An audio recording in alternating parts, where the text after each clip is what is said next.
Doctor P.A. Fazal Gafoor, Indian മുസ്ലിം ജനതയുടെ ഏറ്റവും വലിയ വിദ്യാഭ്യാസ പ്രസ്ഥാനമായ MESന്റെ സ്റ്റേറ്റ് പ്രസിഡന്റ്, കേരളത്തിലെ പ്രമുഖ neuro surgeon, 2011 sir Syed award കരസ്ഥമാക്കിയ വ്യക്തിത്വം, മാനവ വിഭവശേഷി വിദ്യാഭ്യാസ മോണിറ്ററിംഗ് ദേശീയ committee member, Kerala health university learning council member, all India medical council member, 2012 പ്രഥമ K. കരുണാകരൻ അവാർഡ് ജേതാവ്, സർവോപരി മുസ്ലിം സമുദായത്തിന്റെ വിദ്യാഭ്യാസ രംഗത്തെ ബ്രാൻഡ് അംബാസഡർ, ഞങ്ങളുടെ പ്രിയങ്കരനായ ഡോക്ടർ ഫസൽ ഗഫൂർ സാഹിബിനെ ആദരപൂർവ്വം വേദിയിലേക്ക് ക്ഷണിക്കുന്നു.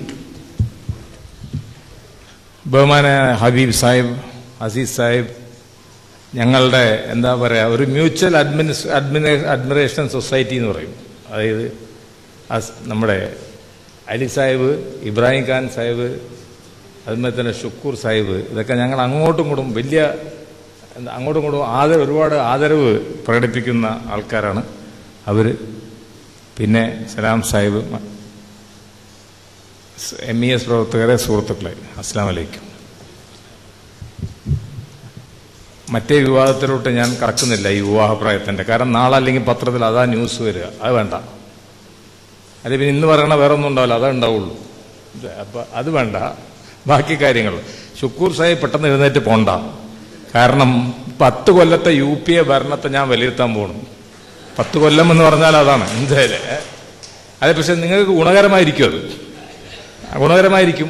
അപ്പം അതുകൊണ്ടാണ് ഞാൻ പോരെന്ന് പറഞ്ഞു. ഞാൻ ചിലപ്പോൾ നിങ്ങളോട് യോജിക്കണം എന്നില്ല, പക്ഷെ നിങ്ങൾക്ക് ഗുണകരമായിരിക്കും എൻ്റെ പ്രബന്ധം.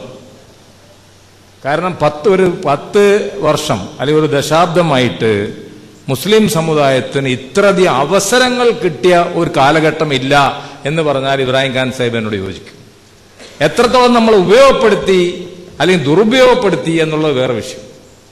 ഇന്ത്യയുടെ സ്വാതന്ത്ര്യത്തിന് ശേഷം നമുക്കെല്ലാവർക്കും അറിയാം, ഒരു 10-40 വർഷം കേരളത്തിലെ മുസ്ലിമുകൾക്കും തമിഴ്നാട്ടിലെ മുസ്ലിമുകൾക്കും മാത്രമാണ് സംവരണം ഉണ്ടായിരുന്നത്.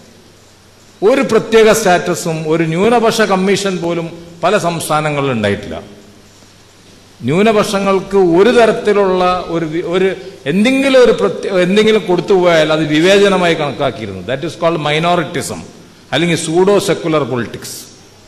അത്ര ഭയമായിരുന്നു. ഇടതുപക്ഷം ഭരിച്ചും കോൺഗ്രസും കൂടി ഭരിച്ചിരുന്ന വെസ്റ്റ് ബംഗാളിൽ പോലും 30 കൊല്ലം BC റോയ് തൊട്ട് സിദ്ധാർത്ഥ ശങ്കർ റേ വരെയുള്ള മുഖ്യമന്ത്രിമാർ കോൺഗ്രസിന്റെയും, അതിനുശേഷം ഇപ്പോൾ ജ്യോതി ബസു തൊട്ട് അവസാനമായി ഉണ്ടായിട്ടുള്ള മുഖ്യമന്ത്രി വരെയുള്ള CPM ഭരണകാലത്തും ഒന്നും കൊടുക്കാൻ ആർക്കും ധൈര്യമുണ്ടായിരുന്നില്ല.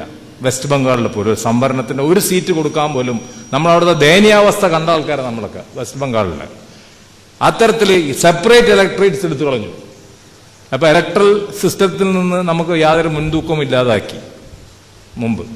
അങ്ങനെ പോയിക്കൊണ്ടിരുന്ന ഇതിൽ എന്നോട് ചോദിക്കും, ഇതൊക്കെ എൻ്റെ അഭിപ്രായങ്ങളാണ്. അലി സാഹിബിന് ചിലപ്പോൾ വിയോജിക്കാം, ഷുക്കൂർ സാഹിബിന് വിയോജിക്കാം, അത് പരസ്യമായി വിയോജിക്കേണ്ട. എൻ്റെ അഭിപ്രായം പറയുന്നത് മാത്രമേ ഉള്ളൂ, നിങ്ങൾക്ക് വിയോജിപ്പുണ്ടാവുന്ന ആലോചിക്കുക. എന്നോട് അഭിപ്രായം ചോദിച്ചാൽ ഇന്ത്യയിൽ സിംഗുലറായിട്ട് എന്ത് കാര്യമാണ് മുസ്ലിമുകൾക്ക് ഗുണകരമായി ഭവിച്ചതെന്ന് ചോദിച്ചാൽ മണ്ഡൽ കമ്മീഷൻ റിപ്പോർട്ടാണ്.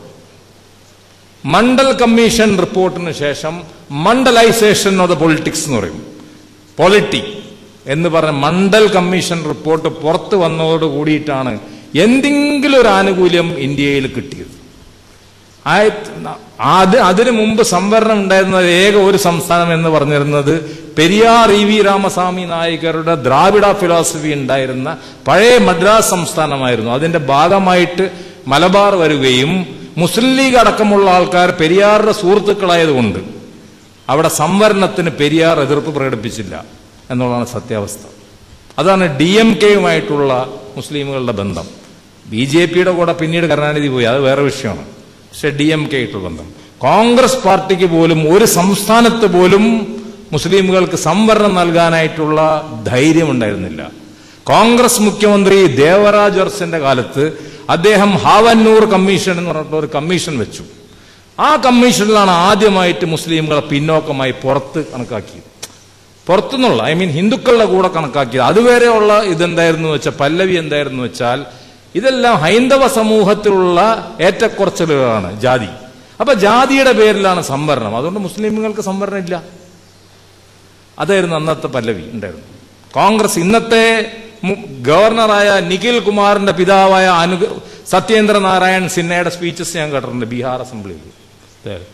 ഇതേ പല്ലവി തന്നെ. അതിനു മുമ്പ് അദ്ദേഹത്തിന്റെ പിതാവായിരുന്ന ബീഹാർ കേസരി അനുഗ്രഹ് നാരായൺ സിൻഹ, വലിയ കുടുംബക്കാരനാണ് ഇയാള്. അനുഗ്രഹ് നാരായൺ സിൻഹയുടെ മകൻ, അദ്ദേഹം ഉപമുഖ്യമന്ത്രി, മുഖ്യമന്ത്രി, പിന്നെ ഈ നിഖിൽ കുമാർ. ആ കാലത്തൊന്നും ബീഹാറിൽ ആർക്കും ധൈര്യമുണ്ടായിരുന്നില്ല ഒരു സംവരണത്തിന് ഒരു സീറ്റ് നൽകാൻ. ജവഹർലാൽ നെഹ്റു വിചാരിച്ചിട്ട് പോലും ഒരു സംവരണത്തിന് സീറ്റ് നൽകിയില്ല. പക്ഷെ മണ്ഡൽ കമ്മീഷൻ റിപ്പോർട്ട് പുറത്തു വന്നതിന് ശേഷം മണ്ഡൽ മനസ്സിലല്ലേ, ബിണ്ടേശ്വരി പ്രസാദ് മണ്ഡൽ, അത് മണ്ഡൽ എന്ന പേര് ജാതി പേരാണ്, ഹരിജനങ്ങളുടെ ജാതി പേരാണ്. അദ്ദേഹം എഴുതി ചേർത്തു. എന്താ അദ്ദേഹം എഴുതി ചേർത്തു എന്ന് വെച്ചാൽ, ഡോബി ആരായാലും വേണ്ടില്ല സംവരണം, മുക്കുവൻ ആരായാലും വേണ്ടില്ല സംവരണം,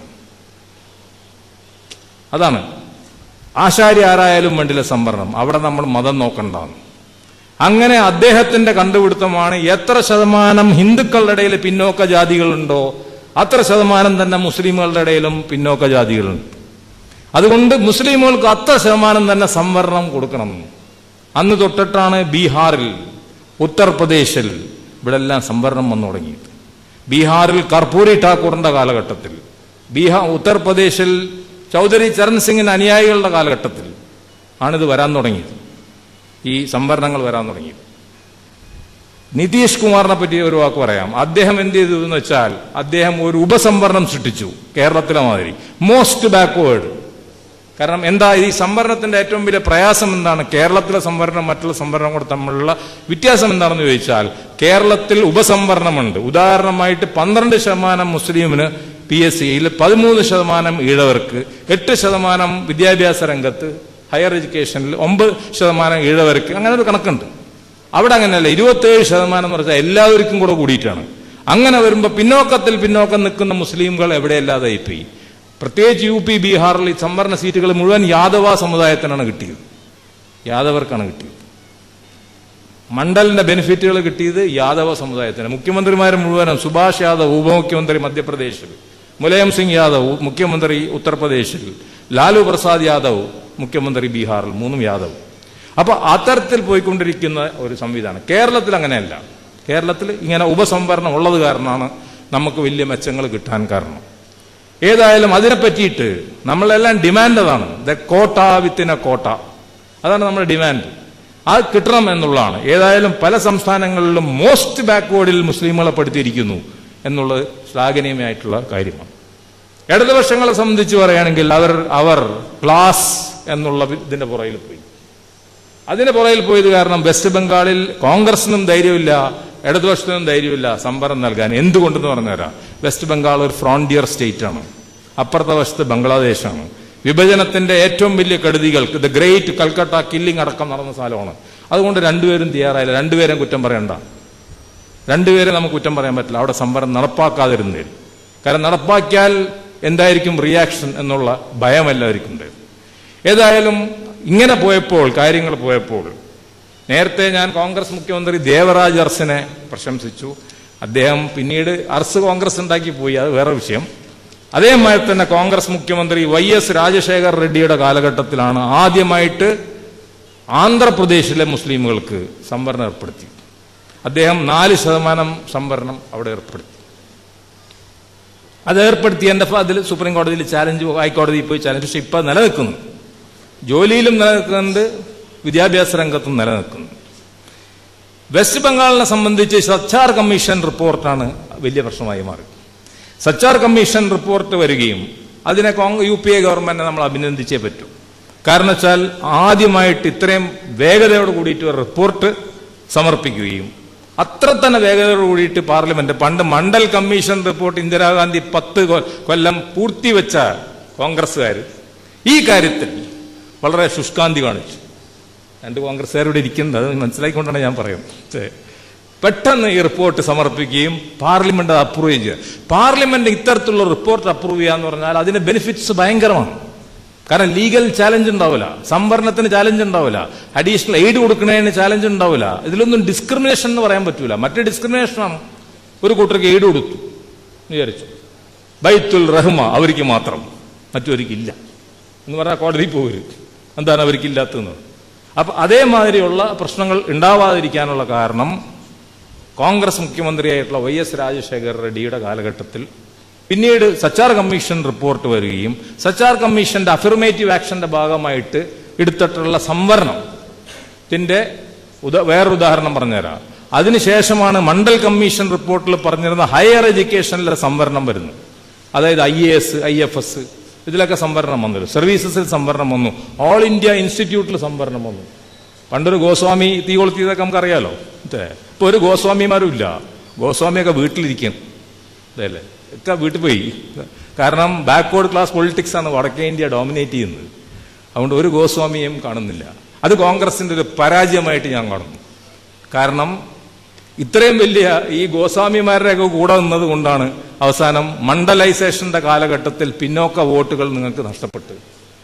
പിന്നോക്ക വോട്ടുകൾ നഷ്ടപ്പെട്ടെങ്കിലും മുസ്ലിം വോട്ടുകളൊക്കെ ഇപ്പോഴും വലിയ മോശമില്ലാതെ നിൽക്കുന്നു എന്നുള്ളതാണ് എൻ്റെ അഭിപ്രായം. അപ്പോൾ അത്തരത്തിൽ സച്ചാർ കമ്മീഷൻ റിപ്പോർട്ട് വരികയും കേരളം, വെസ്റ്റ് ബംഗാൾ തുടങ്ങിയ പല സംസ്ഥാനങ്ങളിലും പെട്ടെന്ന് അതിനെ പറ്റിയിട്ടുള്ള ആക്ഷൻ എടുക്കുകയും ഇന്ന് നമ്മളിപ്പോൾ കാണുന്ന മൈനോറിറ്റി കമ്മീഷൻ, വീരാൻകുട്ടിയായാലും അസംകുട്ടിയായാലും കുഴപ്പമില്ല, അതേമാതിരി തന്നെ മൈനോറിറ്റി ഇതൊക്കെ തെറ്റായ നടപടികളാണ് കേട്ടോ. ശുക്കൂർ സാഹിബേ, ഞാനൊരാളോട് ചോദിച്ചു ശുക്കൂറിനെങ്കിലും ആക്കാലൊന്നും. മൈനോറിറ്റീസ് അഫയേഴ്സ് അതുമായി തന്നെ ഇതിനെ പറ്റിയിട്ടൊക്കെയുള്ള വിവരമുള്ള ആൾക്കാരാക്കണം. കാരണം ഇതൊക്കെ വളരെ കാര്യപ്പെട്ട സംഭവങ്ങളാണ്. അത് മറ്റുള്ള പോസ്റ്റുകൾ നമുക്ക് കൊടുക്കാം, ആൾക്കാരെ മോശമായിട്ട് പറഞ്ഞല്ലോ. ഒരാൾക്ക് ഫിറ്റായിട്ടുള്ളൊരു പോസ്റ്റ് ഉണ്ട്, ആ പോസ്റ്റ്. അതേമാതിരി തന്നെ ഇതിന്റെ മൈനോറിറ്റീസ് മിനിസ്ട്രി ഇതൊക്കെ നിലവിൽ വന്ന്, കാരണം ഇടതുപക്ഷത്തിന്റെ കാലത്ത് പാലോളി കമ്മിറ്റി റിപ്പോർട്ടിൽ കൊടുത്തെങ്കിലും ഇടതുപക്ഷം ശങ്കിച്ചു നിന്ന് ഇതെങ്ങനെ എടുത്ത് പ്രയോഗിച്ച മറ്റേ വോട്ട് എതിരായി പോകുന്നു. പക്ഷേ ഈ ഭരണം വന്നപ്പോൾ ഉടനെ തന്നെ അവരെ നടപ്പാക്കുകയും അങ്ങനെ ഒരുപാട് കാര്യങ്ങൾ നടന്നു പോവുകയും ചെയ്യുന്നുണ്ട്. അപ്പൊ സച്ചാർ കമ്മീഷൻ റിപ്പോർട്ട്, പിന്നെ അതിനുശേഷം വന്നതാണ് രംഗനാഥ് മിശ്ര കമ്മീഷൻ റിപ്പോർട്ട്. രംഗനാഥ് മിശ്ര കമ്മീഷനെ റിപ്പോർട്ടിനെ പറ്റിയിട്ടുള്ള ഏറ്റവും വലിയ ക്രിറ്റിസിസം എന്താണെന്ന് ഞാൻ പറയാം. ഞാൻ എൻ്റെ അഭിപ്രായം പറയല്ല, പക്ഷെ ക്രിറ്റിസിസം എന്താണെന്ന് വെച്ചാൽ അതിൽ 15% റിസർവേഷൻ പറഞ്ഞിട്ടുണ്ട്. പക്ഷേ സുപ്രീം കോടതി പറഞ്ഞിരിക്കുന്ന only 50% of the community can be given reservation. 50% കൊടുക്കാൻ പറ്റുള്ളൂ. ഉദാഹരണം കേരളത്തിൽ 25% ഉണ്ട്, മാക്സിമം 12% സംവരണം പറ്റുള്ളൂ. അങ്ങനെ വരുമ്പോൾ രംഗനാഥ് മിശ്ര കമ്മീഷൻ മൈനോറിറ്റീസിന് 15% പറഞ്ഞിരിക്കുന്നത്. അത് ആണ് അതിലെ ഏറ്റവും വലിയ പ്രശ്നമായി തീർന്നിരിക്കുന്നത്. അപ്പോൾ വീണ്ടും കോൺഗ്രസിന്റെ ഒരു ബ്ലണ്ടർ ഞാൻ പറഞ്ഞുതരാം. കോൺഗ്രസ് എന്താക്കിയെന്ന് വെച്ചിട്ടുണ്ടെങ്കിൽ ഉടനെ തന്നെ കോൺഗ്രസിന്റെ UPA 4.5% സംവരണം പ്രഖ്യാപിച്ചു. നമ്മൾ ഇവിടെ നമ്മുടെ രാജസ്ഥാൻ കോൺഫറൻസിൽ MES നമ്മൾ ചോദിച്ചു സൽമാൻ ഖുർഷീദിനോട് എന്താണ് ഇതിന്റെ ബേസിസ് എന്ന്. കാരണം നമ്മുടെ അഭിപ്രായത്തിൽ 13% ഒരു സമുദായം ഉണ്ടെങ്കിൽ അവർക്ക് 6.5% കിട്ടണം ഓൾ ഇന്ത്യ ബേസിസിൽ. ഇതെങ്ങനെയാണ് ഈ 4.5% വന്നു പറഞ്ഞു? അവരുടെ കാൽക്കുലേഷൻ എങ്ങനെയാണെന്ന് ഞാൻ പറഞ്ഞുതരാം. ആ കാൽക്കുലേഷനിൽ കുറേയൊക്കെ സത്യമുണ്ടെന്ന് കൂടെ ഞാൻ അംഗീകരിക്കുന്നു. അതെങ്ങനെയാണ് കാൽക്കുലേഷൻ എന്ന് പറഞ്ഞുതരാം. മൊത്തം മുസ്ലിമുകളെ നമ്മൾ എടുത്താൽ അവർ 12-13 ഉണ്ട്. അപ്പൊ നമുക്ക് 6 എടുക്കാം, പകുതി 50% അല്ലേ സംവരണം ഉള്ളൂ. പക്ഷെ അവരിൽ 50% ഉള്ളൂ മണ്ഡല പ്രകാരം പിന്നോക്കം. എല്ലാ മുസ്ലിമിനും സംവരണം ഉണ്ടാവില്ല. സംവരണം പറഞ്ഞാൽ 50% ഉണ്ടാവുള്ളൂ. അപ്പൊ 50% ഓഫ് ദി ബാക്ക്വേർഡ്സ് എന്ന് പറയുമ്പോൾ 3% അതും 1.5% സിഖ്, പാർസി, ക്രിസ്ത്യാനി എല്ലാവർക്കും കൂടെ അങ്ങനെ 4.5%. അത് രണ്ടാമത്തെ കോൺഗ്രസ് ബ്ലണ്ടർ. എന്താണ് ഇത്? എല്ലാം കൂടെ കൊട്ടക്കുള്ളിലിട്ടിട്ട് ഒരു ഇത് പ്രപ്പോസൽ കൊടുത്ത് അത് കോടതി സ്ട്രൈക്ക് ഡൗൺ ചെയ്യും. എന്താ? ഇത് ജാതിയുടെ പേരിലുള്ള സംവരണമാണ്, കോടതി അത് അംഗീകരിക്കുന്നില്ല. ഇത് ജാതിപരമായിട്ടുള്ള സംവരണം, ജാതികളുടെ ഒരു കൂട്ടായ്മ ഉണ്ടാക്കി, അത് കോടതി സമ്മതിക്കുന്നില്ല. കോടതി പറയുന്നത് ക്ലാസ് ആണെന്നാണ്. അപ്പൊ ഉദാഹരണം ബാർബേഴ്സിന്റെ എല്ലാം കൂടെ കുറെ ബാർബേഴ്സിന് നിങ്ങൾ സംവരണം കൊടുക്കാൻ ഓക്കെയാണ്, പക്ഷെ ഇതൊക്കെ ഒരു ക്ലാസ് ആയിട്ടാണ് തിരിച്ചിരിക്കുന്നത്. പക്ഷെ ഞാൻ അതിനോട് യോജിക്കുന്നില്ല. കാരണം കേരളത്തിലുള്ള സിറ്റുവേഷൻ അങ്ങനെയാണല്ലോ, നമ്മൾ ഈഴവർക്ക് ഇത്ര, മുസ്ലിമിന് ഇത്ര എന്ന് പറഞ്ഞു. പക്ഷെ ന്യൂനപക്ഷം എന്ന് പറഞ്ഞ് ക്രിയേറ്റ് ചെയ്തത് കൊണ്ടാണ് അത് കോടതി തടഞ്ഞു വെച്ചിരിക്കുന്നത് 4.5%. മുസ്ലിം സംഘടനകളുടെ അഭിപ്രായത്തിൽ കോൺഗ്രസ് മുസ്ലിമുകളെ വഞ്ചിച്ചു എന്നാണ്. കാരണം ഞങ്ങളിവിടെ 13% ഉള്ളപ്പോൾ ഞങ്ങൾക്ക് 6% കിട്ടണമെന്നാണ്. പക്ഷെ അത് ശരിയല്ല. കാരണം വടക്കേ ഇന്ത്യയിലെ ഒരുപാട് ബാക്ക്വേർഡ് ക്ലാസ് സംഘടനകളായിട്ട് ബന്ധമുള്ള ഒരാളാണ് ഞാൻ. കാരണം നമ്മളൊക്കെ സമുദായ സംവരണ മുന്നണിക്കാരനെ ഞാൻ അലിസായി വെക്കുക. അവരുടെ അഭിപ്രായം എന്താ വെച്ചാൽ പസ്മണ്ടി സമാജ് എന്നാണ് അതിനെ പറഞ്ഞത്, BC. ആ പസ്മണ്ടി സമാജിനെ സംബന്ധിച്ചിടത്തോളം മറ്റൊരു കൊടുക്കാൻ പാടില്ല. അവർ ഫോർവേഡ് കാസ്റ്റാണ്, അവർ ഷെയ്ഖുമാരാണ്, അവർ മറ്റേ സയ്യിദുമാരാണ്, അവരൊക്കെ മറ്റേ നമ്മുടെ ഉറുദു സംസാരിക്കുന്ന മറ്റേ പേർഷ്യയിൽ നിന്ന് വന്നവരും അറേബ്യയിൽ നിന്ന് വന്ന ആൾക്കാരാണ്. അവർക്ക് സംവരണം ആവശ്യമില്ല. ഞങ്ങളാണ് ഇവിടുത്തെ പിന്നോക്ക ഡോബി അല്ലെങ്കിൽ ആശാരി അല്ലെങ്കിൽ മറ്റേ ഇത്തരത്തിലുള്ള തൊഴിലുകൾ ചെയ്യുന്ന വ്യക്തികളെന്ന്. ഏതായാലും കോൺഗ്രസിനെ സംബന്ധിച്ചിടത്തോളം ഇതൊരു വിഷയമായി മാറി. ഇന്ന് വടക്കേ ഇന്ത്യയിൽ വലിയ ചർച്ച നടക്കുന്നുണ്ട്. മുസ്ലിങ്ങൾ രണ്ട് തട്ടിലാണ് അവിടെ. ബാക്ക്വേർഡ് മുസ്ലിംസ് വേറെ സംഘടന ഉണ്ടാക്കുകയും ഫോർവേഡ് മുസ്ലിംസ് വേറെ സംഘടന ഉണ്ടാക്കുകയും ചെയ്തിരിക്കും. അതേസമയം നമ്മളെല്ലാം പറയുന്നത്, നമ്മളെ മതപണ്ഡിതന്മാർ പറയുന്നത് ഇസ്ലാം ജാതിയെ അംഗീകരിക്കുന്നില്ല എന്ന്. പക്ഷേ അവിടെ 3 തരമാണ് ജാതി അവിടെ ഉള്ളത്. നമ്മുടെ ബീഹാറിലെ നിതീഷ് കുമാറിന്റെ ഫോർമുല എന്താണെന്ന് പറഞ്ഞുതരാം. അദ്ദേഹം മുസ്ലിമിന്റെ ഇടയിൽ 3 വിധം. ഒന്ന് അഷ്റഫി മുസ്ലിം, അതായത് ഫോർവേഡ് കാസ്റ്റ്. അവർ ലല്ലു പ്രസാദ് യാദവിന്റെയും കോൺഗ്രസിന്റെയും കൂടെയാണ്. ഷക്കീൽ അഹമ്മദ് കോൺഗ്രസിന്റെ അധ്യക്ഷനെ കയ്യിൽപ്പെടുന്നവരാണ്. രണ്ടാമത്തെ ഗ്രൂപ്പാണ് ഈ OBC മുസ്ലിം, അത് നമ്മുടെ ക്രീമി ലെയറിന്റെ ഉള്ളിൽ പെടുന്ന മുസ്ലിം. അതിന്റെ അടിയിൽ അവരെ വിളിക്കുന്നതാണ് അർസാൽ എന്ന് പറയുന്ന, അജ്ലഫ് എന്ന് പറയുന്ന OBC മുസ്ലിം. അതിന്റെ താഴെ ഹരിജനങ്ങളും മറ്റുമൊക്കെ കൺവേർട്ട് ചെയ്ത മുസ്ലിം ഉണ്ട്. അവർക്ക് SC ST തതുല്യമായ സ്റ്റാറ്റസ് ആണ് ബീഹാറിൽ. അവർക്ക് വേറെ സംവരണം. അതുകൊണ്ടാണ് ഈ ബീഹാറിലെ മുസ്ലിമുകൾ BJPയുടെ ഭരണം ഉണ്ടായിട്ട് പോലും 17 വർഷം ഇവരുടെ കൂടെ നിന്നത്. ആരുടെ കൂടെ നിന്നത്? നിതീഷ് കുമാറിന്റെ. അതാണ് എൻ്റെ പൊളിറ്റിക്കൽ ബാക്ക്ഗ്രൗണ്ട്. നിതീഷ് കുമാറിന്റെ ജാതിപരമായിട്ടുള്ള മാനുവറിങ്ങിന്റെ ഭാഗമായിട്ടാണ് ലല്ലു പ്രസാദ് യാദവിനെ പരാജയപ്പെടുത്തിയത്. ഏതായാലും ഞാൻ അതിന്റെ ചെറിയ രാഷ്ട്രീയം പറഞ്ഞത് മാത്രമേ ഉള്ളൂ. അപ്പോൾ ഒരു ഭാഗത്ത് രംഗനാഥ് മിശ്ര കമ്മീഷൻ, വേറൊരു ഭാഗത്ത് സച്ചാർ കമ്മീഷൻ. അപ്പോൾ സച്ചാർ കമ്മീഷൻ റിപ്പോർട്ടിന്റെ വെളിച്ചത്തിൽ ഒരുപാട് ഗുണകരമായിട്ടുള്ള കാര്യങ്ങൾ, അതിന് മുമ്പ് ഞാൻ വേറെ കാര്യത്തിലോട്ട് കിടക്കാം, സ്കീമുകളിലോട്ട് പോകുന്നതിനെക്കാട്ടും മുമ്പ്. ഇതിനിടയിൽ ആണ് പെട്ടെന്ന് മൈനോറിറ്റി സ്റ്റാറ്റസ് എന്ന് പറഞ്ഞ സാധനം പൊന്തി വന്നു. അത് ചില മുസ്ലിം വിദ്യാഭ്യാസ പ്രസ്ഥാനങ്ങൾ, അറിയാലോ, നമ്മുടെ ഇനാംദാറും കൂട്ടരും ഒക്കെ ഇടപെട്ടിട്ടുള്ള Islamic academy judgment, TMA Pai judgment എന്നൊക്കെ പറഞ്ഞ ജഡ്ജ്മെന്റുകളുടെ വകയായിട്ട് എന്തോ ഒരു നല്ല ഒരു ചിന്ത നമ്മുടെ ജഡ്ജിമാർക്ക് വരികയും അവർ ഭരണഘടനയിൽ മറ്റേ മുസ്ലിമുകൾക്ക് സ്വന്തമായിട്ടുള്ള, ന്യൂനപക്ഷങ്ങൾക്ക് സ്വന്തമായിട്ടുള്ള സ്ഥാപനങ്ങൾ തുടങ്ങാമെന്നും ആ സ്ഥാപനങ്ങൾ തുടങ്ങിക്കഴിഞ്ഞിട്ടുണ്ടെങ്കിൽ ആ സ്ഥാപനങ്ങൾ 100 സീറ്റ് എടുക്കാമെന്നും 100 സീറ്റ് എടുക്കാമെന്നും അത് അവർക്കിഷ്ടമുള്ള അധ്യാപകരെ പ്രിൻസിപ്പൾ അടക്കം വെക്കാമെന്നും ഉള്ള ഒരു ഫോർമുല ഇന്ത്യ മുഴുവനും അംഗീകരിച്ചു. ഇനി അതാർക്കും മാറ്റാൻ പറ്റും? അതാർക്കും മാറ്റാൻ പറ്റാത്തത്. അതിന്റെ ഏറ്റവും വലിയ മെച്ചം കിട്ടിയ ഒരു സംസ്ഥാനമാണ് കേരള സംസ്ഥാനം. ഡയറക്റ്റ് പേയ്മെന്റ് അഗ്രിമെന്റിനെ പറ്റിയിട്ട് ഷുക്കൂർ സാഹിബ് പറഞ്ഞു. അതിന്റെ പ്രശ്നം എന്താ അറിയോ? അതോടുകൂടി ഫ്രീസ് ചെയ്ത് പിന്നെ ആർക്കും കോളേജില്ല. കാരണം സർക്കാരുള്ള ശമ്പളം കൊടുക്കുന്നത് വളരെ കുറച്ച് കോളേജുകൾ അതിനുശേഷം കൊടുത്തുള്ളൂ. ഇത് അല്ലമീൻ അതിനുശേഷം കിട്ടിയൊരു കോളേജാണ്. അതിനുശേഷം കോളേജ് കിട്ടിയില്ല. പക്ഷെ എന്ത് പറ്റി? അത് അതിലോട്ട് വരണം. ഈ ഡയറക്റ്റ് പേയ്മെന്റ് അഗ്രിമെന്റിന്റെ ബുദ്ധിമുട്ടെന്താണെന്ന് വെച്ചാൽ 150 എയ്ഡഡ് കോളേജ് ഉണ്ട് കേരളത്തിൽ. അന്നെന്ന് വെച്ചാൽ ഇപ്പോഴത്തെ അടക്കം കൂട്ടി കുറച്ച് കോളേജ് ഇപ്പോൾ വന്നുള്ളൂ. അതിൽ 75 കുത്തക ക്രിസ്ത്യൻ കോളേജുകളാണ്. നമുക്ക് ആകെ 20 ഉള്ളൂ. 7 MES അടക്കം 20 ഉള്ളൂ. SNDPക്കും NSSനും മൊത്തം കൂടിയിട്ട് ഒരു 35-40 കോളേജ് ഉണ്ട്. 16-18 അങ്ങാനാണ്. അപ്പൊ എന്ത് പറ്റിയെന്ന് വെച്ചാൽ കേരളത്തിലെ വിദ്യാഭ്യാസ രംഗം ഡയറക്റ്റ് പേയ്മെന്റ് അഗ്രിമെന്റ് നയിച്ച കേരളത്തിലെ അന്നത്തെ ചുമരെഴുത്ത് എന്താണെന്ന് വെച്ചാൽ AK ആന്റണി, PC ചാക്കോ, പിന്നെ ഉമ്മൻചാണ്ടി നമ്മെ നയിക്കും. അതിന്റെ അടിയിലൊരു എഴുത്തുണ്ടാവും, MA ജോൺ നമ്മെ നയിക്കും. കോൺഗ്രസ് പരിവർത്തനവാദിയാണ്. അന്ന് ഷുക്കൂർ സാഹിബ് പരിവർത്തനവാദി ആയിരുന്നോ തിരുത്തൽവാദിയായിരുന്നോ എന്ന് എനിക്കറിഞ്ഞൂടാ. രണ്ടുമല്ല, തിരുത്തൽവാദിയാണ്. അത് അപ്പൊ എന്തൊരു വാദിയാന്ന് എനിക്കറിയാം. തമിഴിൽ പറയാം അരസ്യൽവാദി, അതായത് തീവ്രവാദി, അതല്ല. അപ്പോ ആ ഡയറക്റ്റ് പേയ്മെന്റ് അഗ്രിമെന്റ് നമുക്ക് മോശമൊന്നും ഉണ്ടായിട്ടില്ല.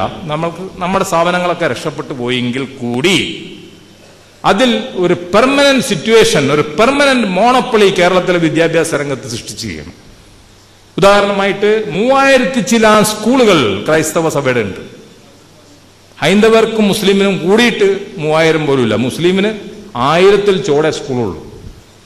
1000-ൽ ചോടെ സ്കൂളുകളുള്ളൂ. അങ്ങനെ ഒരു മോണോപ്പൊളി ഇവിടെ സൃഷ്ടിക്കുക വഴി പിന്നോക്ക സമുദായങ്ങളുടെ മുന്നോട്ടുള്ള കുതിച്ചുകയറ്റം തടയപ്പെട്ടു.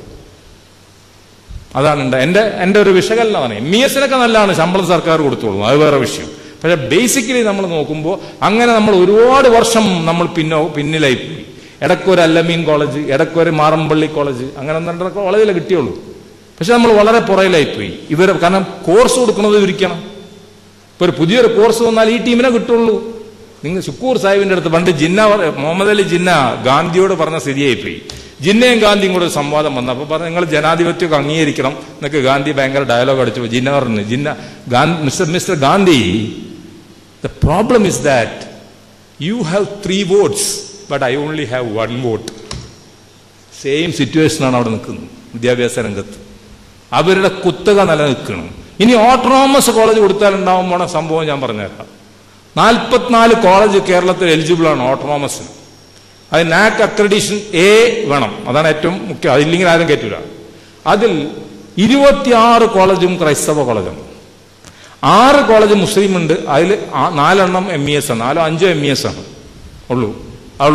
പിന്നെ ബാക്കിയുള്ളത് 2 ഈ പണിക്കരും ഈ പണിയെടുക്കാത്ത പണിക്കരും പിന്നെ ഈ സുകുമാരൻ നായരും ഈ നമ്മുടെ വെള്ളാപ്പള്ളിയും ഒക്കെ ഒരു പണിയെടുക്കുന്നില്ല. അവരെ കോളേജ് 2 കോളേജൊക്കെ ഉള്ളൂ. The best colleges in Kerala ഏതാണെന്ന് ചോദിച്ചാൽ SNDP യോഗത്തിന്റെ NSSന്റെയും കോളേജുകൾ. അതിനൊക്കെ എത്രയോ മുകളിലാണ് MESന്റെ കോളേജുകൾ. അതിന്റെ സ്റ്റാറ്റിസ്റ്റിക്സ് നമ്മുടെ കയ്യിലുണ്ട്. അപ്പോൾ അങ്ങനെ ഇപ്പോൾ ഡയറക്റ്റ് പേയ്മെന്റ് ഒന്ന് കുടുങ്ങിയത് കാരണം നമ്മൾ വളരെ പുറകോട്ട് നിൽക്കുകയും ഒരുപാട് കാലം MESന്റെ ഒക്കെ പ്രവർത്തനം നിശ്ചലമായി പോവുകയും ചെയ്തു. എന്ത് ചെയ്യാനാ ഈ ഏഴ്. പക്ഷെ അള്ളാഹുവിന്റെ കൃപയാൽ ഫസൽ ഗഫൂർ എന്ന് പറഞ്ഞ ആൾ MES ജനറൽ സെക്രട്ടറി ആയി. ഒരു 2 ആഴ്ചക്കുള്ളിൽ AK ആന്റണി സ്വയാശ്രയം പ്രഖ്യാപിച്ച് MESും രക്ഷപ്പെട്ട്, ഞാനും രക്ഷപ്പെട്ടു. ഇല്ലെങ്കിൽ എനിക്കെന്ത് പണിയുണ്ടാവുക? എനിക്കൊരു പണിയില്ല. ഈ എയ്ഡഡ് കോളേജ് സ്കൂളും നടത്തിക്കൊണ്ട് ഇരിക്കുന്നത് മാത്രമേ ഉള്ളൂ. വേറെ ഒന്നും പുതിയ കിട്ടൂലല്ലോ. അങ്ങനെ വന്നപ്പോ സ്വയാശ്രയ മേഖല വന്നപ്പോ ഏറ്റവും ശക്തമായിട്ട് പ്രവർത്തിച്ച സംഘടന MES ആണ്. 23 സ്വയാശ്രയ കോളേജുകൾ ഞങ്ങൾ ഉണ്ടാക്കി. അതിൽ വലിയ കോസ്റ്റുള്ള മെഡിക്കൽ കോളേജ്, പല എഞ്ചിനീയറിംഗ് കോളേജുകൾ, ഡെന്റൽ കോളേജ്, ആർക്കിടെക്ചർ കോളേജ്, എല്ലാ കോളേജും MES ഉണ്ടാക്കി. അപ്പൊ അതാണ്. അപ്പൊ ന്യൂനപക്ഷ സ്റ്റാറ്റസ് എന്ന് പറഞ്ഞിട്ടൊരു സാധനം വന്നത് ആണ് മുസ്ലിം സമുദായത്തിനെ സംബന്ധിച്ചിടത്തോളം ഏറ്റവും മെച്ചമായിട്ട് തീർന്നത്. അതോടൊപ്പം തന്നെ AK ആന്റണിയുടെ സ്വയാശ്രയ പോളിസി, AK ആന്റണിയുടെ സ്വയാശ്രയ പോളിസിയിൽ ഒരുപാട് മണ്ടത്തരങ്ങളുണ്ട്, ഇല്ലാന്ന് ഞാൻ പറയുന്നില്ല. ഒരു വെള്ളക്കടലാസിൽ എഴുതി തന്നാൽ മതി എന്നാ AK ആന്റണി പറയാം. വെള്ളക്കടലാസിൽ എഴുതി കൊടുത്തൊക്കെ നമുക്കറിയാം എന്ത് എഴുതി കൊടുത്തത്. പക്ഷെ അദ്ദേഹം പണം വാങ്ങിയില്ല, സത്യമാണ്.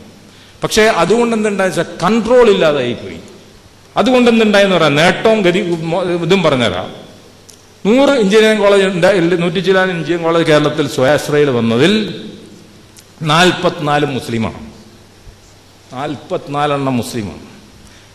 കേരളത്തിൽ 17 എഞ്ചിനീയറിംഗ് മെഡിക്കൽ കോളേജ് വന്നതിൽ 7 എണ്ണം മുസ്ലിം, 5 ഹിന്ദു, 5 ക്രൈസ്തവ സഭ. ഡെന്റൽ കോളേജ് 20 എണ്ണം വന്നതിൽ 13 എണ്ണം ഈ മലപ്പുറത്തെ കാക്കന്മാർ കംപ്ലീറ്റ് പല്ല് പറിക്കാനായിട്ട് ഇറങ്ങി പുറപ്പെട്ടിരിക്കും.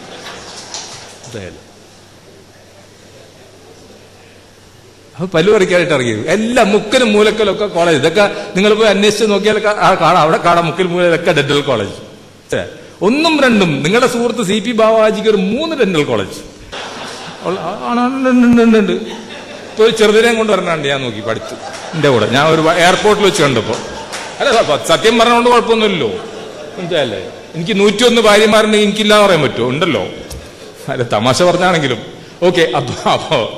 അപ്പൊ എന്ത് പറ്റി എന്ന് വെച്ചാൽ സ്റ്റാൻഡേർഡ്. ഇപ്പൊ ഈ കോടതി വിമർശിച്ചിട്ടുള്ള കോളേജുകളിൽ ഭൂരിപക്ഷവും മുസ്ലിം കോളേജുകളാണ്. ഒരു സ്റ്റാൻഡേർഡ് ഇല്ല.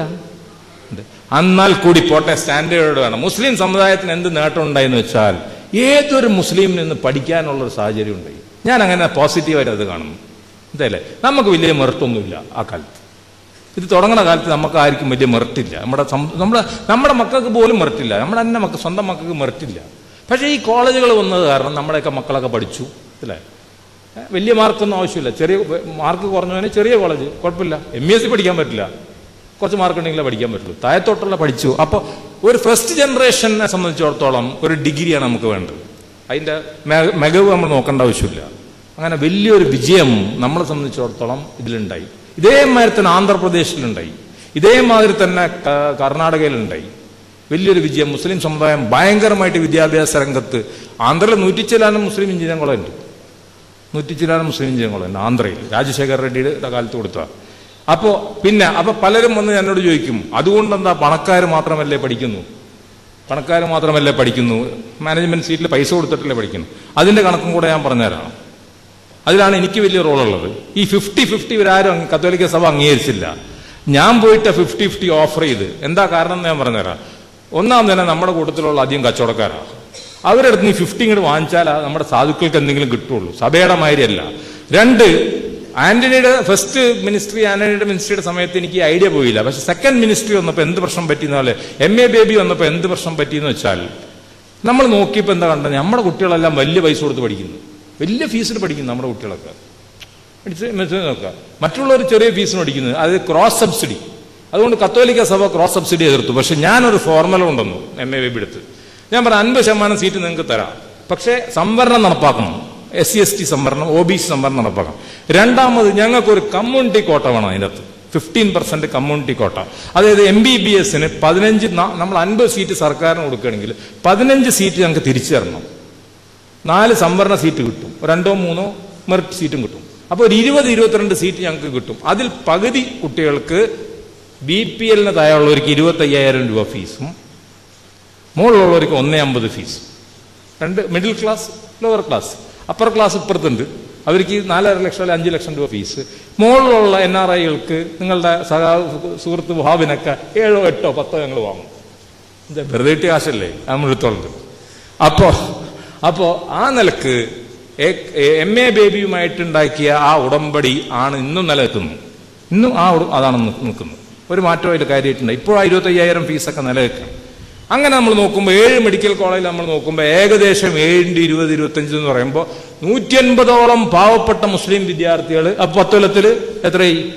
1400ഓളം മുസ്ലിം വിദ്യാർത്ഥികൾ, 1000 മുസ്ലിം വിദ്യാർത്ഥികളെങ്കിലും പാവപ്പെട്ട വിദ്യാർത്ഥികൾ നിങ്ങൾ ആരും അറിയാതെ, MESകാരുടെ ആരും ഔദാര്യമില്ലാതെ, ഔദാര്യം മനസ്സിലായത് വെറുതെ ഈ ലബസാഹിബിന്റെ ഒക്കെ പുറം നടക്കണ്ടേ, അത് വേണ്ട. നേരെ സർക്കാരിൽ പോയിട്ട് അപ്ലിക്കേഷൻ കൊടുക്കുക, ഇൻകം സർട്ടിഫിക്കറ്റ് കൊടുക്കുക, അഡ്മിഷൻ കൊടുക്കുക. അതാണ് MES ചെയ്തിട്ടുള്ള ഏറ്റവും വലിയ സേവനം. എൻ്റെ അഭിപ്രായത്തിൽ ഏറ്റവും വലിയ സേവനം ചെയ്തത് ഈ കമ്മ്യൂണിറ്റി കോട്ട ഡയറക്റ്റ് പേയ്മെന്റിലുള്ള മാതിരി തന്നെ നമ്മൾ ഇതിലും ക്രിയേറ്റ് ചെയ്തു. TK എഞ്ചിനീയറിംഗ് കോളേജ് ഒരു കമ്മ്യൂണിറ്റി കോട്ട ഉണ്ട്, അതിൽ അറിയാലോ 15%. അതേ സെയിം കമ്മ്യൂണിറ്റി കോട്ട ഇവിടെ ഉണ്ട്, പക്ഷെ അത് സർക്കാരാണ് അയക്കുന്നത്. ആന്ധ്രാപ്രദേശ് ഫോർമുല ഇതിനെക്കാട്ടും ബെസ്റ്റാണ്. അത് എനിക്കിവിടെ നടപ്പാക്കാൻ പറ്റിയില്ല. അവിടെ എന്താണെന്ന് വെച്ചാൽ 100 സീറ്റ് ഉണ്ടെങ്കിൽ 50 മുസ്ലിം സീറ്റ് സർക്കാരിന് കൊടുക്കും. എന്നിട്ട് സർക്കാർ ചെറിയ പൈസക്ക് മുസ്ലിമിന് അയക്കും. നോൺ മുസ്ലിം സീറ്റ് മാനേജ്മെന്റ് സീറ്റാണ്. ഐഡിയ മനസ്സിലായില്ലേ? പാവപ്പെട്ട മുസ്ലിമുകളൊക്കെ സർക്കാർ അയക്കും 50%. മാനേജ്മെന്റ് സീറ്റ് എന്ന് പറഞ്ഞാൽ നോൺ മുസ്ലിമുകൾക്ക് അപ്ലിക്കബിൾ. അവരെ പണം കൊണ്ട് നമ്മുടെ കുട്ടികൾ പഠിക്കുന്നു. ഇതാണ് അവിടുത്തെ ഫോർമുല. ഏതായാലും ഇവിടുത്തെ ഫോർമുല ഇങ്ങനെയാണ്. അപ്പൊ സ്വയാശ്രയ പോളിസിയെ നമ്മൾ വിലയിരുത്തുമ്പോൾ അതിനെ ഒരുപാട് മീഡിയയും മറ്റുള്ളവരൊക്കെ കുറ്റം പറയണ്ട. അതിന്റെ പിന്നിലത്തെ ലക്ഷ്യമൊക്കെ ഞാൻ പറഞ്ഞാൽ എന്താണ്? പെട്ടെന്ന് എല്ലാവരും ഞെട്ടിപ്പോയി. പെട്ടെന്ന് അൽ നൂർ, അൽ ഖുദാ, അൽ മനാർ എല്ലാം കച്ചവടം തന്നെ. എന്നാൽ ആൾക്കാർ കാണുമ്പോൾ ഞെട്ടിപ്പോവും. അത് കണ്ടിട്ടാണ് വെള്ളാപ്പള്ളിയൊക്കെ ബേജാറെടുത്ത് കിടക്കുന്നത്. വെള്ളാപ്പള്ളിക്കൊക്കെ പറ്റാത്ത കാരണം ഇതാ. കാരണം വെച്ചാൽ എവിടെ നോക്കിയാലും മുസ്ലിം സ്ഥാപനങ്ങൾ. ഇതാണ് ഉള്ളിലിരിപ്പതാണ്. അല്ലാതെ ഇപ്പൊ എന്ത് രാമലക്ഷ്മണന്മാരാ, എന്ത് ഐക്യം തമ്മിലുണ്ടാവുമ്പോൾ ഒരു ഐക്യമില്ല. ഏകലവ്യനും ദ്രോണാചാര്യനും തമ്മിലുള്ള ബന്ധന്മാരെ അത് ഉണ്ടാവുള്ളൂ. ഒരുത്തന്റെ വിരൽ പോകുന്നുള്ള കാര്യം ഉറപ്പാണ്. അപ്പൊ അതേമാതിരി അപ്പൊ മുസ്ലിം സമുദായത്തിന് ഭയങ്കരമായ നേട്ടം സ്വയാശ്രയ പോളിസി കൊണ്ടുണ്ടായി. ആ പോളിസി വെറും AK ആന്റണിക്ക് മാത്രം ക്രെഡിറ്റ് കൊടുത്താൽ പോരാ, പിന്നീട് വന്ന VS അച്യുതാനന്ദന്റെ ഗവൺമെന്റ് സെയിം പോളിസി തുറന്നു. ഇപ്പോൾ ഉള്ള അസീസിന്റെ മെഡിക്കൽ കോളേജും കൊല്ലത്ത് അതൊക്കെ അവർ നൽകിയതാണ്. MES UDF കാലത്ത് ഒന്നാണ്. Chathannoor MES engineering college LDF കാലത്ത് ഒന്നാണ്. MES ഡെന്റൽ കോളേജ് LDF കാലത്ത് ഒന്നാണ്. MES കുറ്റിപ്പുറം കോളേജ് UDF നൽകിയതാണ്. അപ്പൊ LDFും ഇങ്ങനെയൊക്കെ വർത്താനമൊക്കെ പറയുമെങ്കിലും ഡയലോഗൊക്കെ എതിരായിട്ട് സംസാരിക്കുമെങ്കിലും അവരും ഇഷ്ടം പോലെ സ്വയാശ്രയ സ്ഥാപനങ്ങൾ കേരളത്തിൽ നൽകിയിട്ടില്ല. അതിലവർക്ക് വേറെ ഉദ്ദേശമുണ്ട്. അതായത് സഹകരണം. അവർക്ക് ഉദ്ദേശമുണ്ട് സഹകരണം. കോൺഗ്രസ്സുകാരന്മാർ ഗ്രൂപ്പുകളിൽ മാത്രമല്ലല്ലോ, അവർക്ക് വേറെ ചെറിയ ജയരാജന്റെ ദുട്ടുകളി ഉണ്ടല്ലോ. ജയരാജന്റെ ദുട്ടില്ലാത്തൊരു പരിപാടി അവർക്കില്ല. അപ്പൊ ആ നിലക്ക് ഞാൻ എൻ്റെ ഒരു വിലയിരുത്തൽ എന്താണെന്ന് വെച്ചാൽ സ്വയാശ്രയ പോളിസിക്ക് ഒരുപാട് കുഴപ്പങ്ങൾ ഉണ്ടെങ്കിൽ കൂടി മുസ്ലിം സമുദായത്തെ സംബന്ധിച്ചിടത്തോളം, പ്രത്യേകിച്ച് പെൺകുട്ടികൾ ഇന്ന് പഠിച്ചു വരുന്ന ഈ കാലഘട്ടത്തിൽ നിങ്ങൾ വിശ്വസിക്കൂല, MES ഡെന്റൽ കോളേജിൽ 80% മുസ്ലിം പെൺകുട്ടികൾ പഠിക്കുന്നത്. 80%. അത് നമ്മുടെ കോട്ടയിലാണ്. മറ്റേ ഗവൺമെന്റ് അയക്കണം നമുക്ക് വിടുമല്ലോ. ഗവൺമെന്റ് അയച്ച ആ സീറ്റ് അടക്കം 64% മുസ്ലിം പെൺകുട്ടികൾ പഠിക്കുന്നു. അതിൽ ആൺകുട്ടികൾ 36, 64, 34, അല്ലെ 60, 40. ഈ മുന്നേറ്റങ്ങൾ കാരണം ഉണ്ടായത് ഈ സ്വയാശ്രയ പോളിസി കൊണ്ട് തന്നെയാണ് എന്നുള്ള കാര്യത്തിൽ സംശയമില്ല. അതിൽ AK ആന്റണി ഒരു ഫേമായിട്ടുള്ളൊരു അഗ്രിമെന്റ് വാങ്ങിച്ചില്ല എന്നുള്ളൊരു പരാതിയാണ് അവർ പറയുന്നത്. പക്ഷെ ആ പരാതിയിൽ വലിയ കഴമ്പില്ല. കാരണം അഗ്രിമെന്റ് വാങ്ങിയിരുന്നെങ്കിലും ആ മൈനോറിറ്റി സ്റ്റാറ്റസ് എന്നുള്ള സാധനം വന്നു കഴിഞ്ഞാൽ അത് സുപ്രീം കോടതി തീരുമാനം ഇതിനെ ഓവർ റൈഡ് ചെയ്യും എന്നുള്ള കാര്യത്തിൽ സംശയമില്ല. അപ്പൊ അതാണ് സ്വയാശ്രയെ പറ്റി. പിന്നെ അതിനുശേഷം ഞാൻ സച്ചാറിലോട്ട് പോകണം. സച്ചാറിന് ശേഷം പല സ്റ്റേറ്റ് ഗവൺമെന്റുകളും പല കേന്ദ്ര ഗവൺമെന്റൊക്കെ ഒരുപാട് നടപടികൾ എടുത്തിട്ടുണ്ട്. ഈ നടപടികളൊക്കെ MESകാർ നല്ലോണമൊക്കെ പഠിക്കുകയും നല്ല മുതലാക്കുകയൊക്കെ ചെയ്തിട്ടുണ്ട്. നിർഭാഗ്യവശാൽ മറ്റുള്ള ഒന്നല്ലെങ്കിൽ സംഘടനകളില്ല, മറ്റുള്ള സംസ്ഥാനം ഇതുമാതിരിയുള്ള സംഘടനയില്ല, അല്ലെങ്കിൽ അവരത് പഠിച്ചിട്ടില്ല എന്നുള്ള ഞാൻ നല്ലൊരു ഉദാഹരണം പറഞ്ഞുതരാം. നമ്മൾ ഡയറക്റ്റ് പേയ്മെന്റിനെ പറ്റി പറഞ്ഞത്, എയ്ഡഡ് സ്കൂളുകൾക്ക് ഇൻഫ്രാസ്ട്രക്ചർ ഡെവലപ്മെന്റ് സ്കീം എന്ന് പറഞ്ഞിട്ട് സെൻട്രൽ ഗവൺമെന്റ് സ്കീം കൊണ്ടു. ഞങ്ങൾ ഒരു 4-5 സ്കൂളിന് മൈനോറിറ്റിക്ക് മാത്രം, ഞാൻ എല്ലാ കാര്യം മൈനോറിറ്റിയുടെ കാര്യം മാത്രമേ പറയണുള്ളൂ, മനസ്സിലല്ലേ? അത് എല്ലാ കാര്യം മൈനോറിറ്റിയുടെ. അതെ, ആ സ്കീം കൊണ്ടുവന്നപ്പോ നമ്മുടെ സ്കൂൾ MESും അതുമാതിരി പല സ്കൂൾ ലീഗിന്റെ ആൾക്കാർ നടത്തുന്ന പല സ്കൂളുകൾക്കൊക്കെ ആ ബെനിഫിറ്റ് കിട്ടി. നമ്മൾ 35-45 ലക്ഷം റുപ്യൊക്കെ നമുക്ക് കിട്ടി. അപ്പൊ അതൊരു ഗുണകരമായി മാറി. അതേമാതിരി തന്നെ മൈനോറിറ്റി സ്റ്റാറ്റസ് ഉണ്ടോ ഇല്ലയെന്ന് നോക്കാതെ UGC കോടിക്കണക്കിന് റുപ്യ നമ്മുടെ സ്ഥാപനങ്ങൾക്ക് നൽകി. അവരൊറ്റ കാര്യം പറഞ്ഞു, NAC അക്രഡിഷൻ ഉണ്ടെങ്കിൽ നിങ്ങൾക്ക് പണം കിട്ടും. അതനുസരിച്ചിട്ട് കഴിഞ്ഞ കൊല്ലം മാത്രം MESന്റെ 6 അല്ലെ 7 എയ്ഡഡ് കോളേജുകൾക്ക് 13 കോടി റുപ്യ കിട്ടി. അപ്പൊ ഇതൊക്കെ പറഞ്ഞു വരുന്നത്, ഇവിടെ ഇന്ത്യയിൽ വിവേചനമാണ് നടക്കുന്നത് എന്ന് പറഞ്ഞാൽ ഞാൻ യോജിക്കുകയില്ല. വിവേചനം ഒരിക്കലും കർപ്പൂരി ടാക്കൂറിന്റെ കാലത്തും നടന്നിട്ടില്ല, VP സിംഗിന്റെ കാലത്തും നടന്നിട്ടില്ല. ഈവൻ അടൽ ബിഹാരി വാജ്പേയിയുടെ കാലത്ത് പോലും നടന്ന ഈ സ്കീമുകളൊക്കെ അന്നും ഉണ്ടല്ലോ, UGC ഒക്കെ ഉണ്ടല്ലോ. എന്താ മറ്റേത് വേറെ പൊളിറ്റിക്സ് ആണ്, വോട്ട് ബാങ്ക് പൊളിറ്റിക്സ്. പക്ഷെ ഈ സ്കീമുകളൊക്കെ നമ്മൾ മുതലാക്കുന്നില്ല. നമ്മൾ സ്ഥാപനങ്ങൾ ഉണ്ടാക്കണം, അത് മുതലാക്കാൻ നോക്കണം. ഇത് ചെയ്യുന്നില്ല. അപ്പൊ എന്ത് ചെയ്യാൻ പറ്റും? അതേമാതിരി തന്നെ വേറെ scheme, pre matriculation and post matriculation. Congress party ആദ്യമായിട്ട് ഇന്ത്യയിൽ മൈനോറിറ്റി അഫയേഴ്സ് എന്ന് പറഞ്ഞിട്ടുള്ള ഒരു മന്ത്രിസഭ ഉണ്ടാക്കി. അബ്ദുറഹ്മാൻ ആന്ദുലേനെ അവിടെ മന്ത്രിയാക്കി. അദ്ദേഹത്തിന് ഇരിക്കാൻ ഒരു കസേര പോലും ഇല്ല എന്ന് അദ്ദേഹം എന്നോട് പരാതി പറഞ്ഞിട്ട്.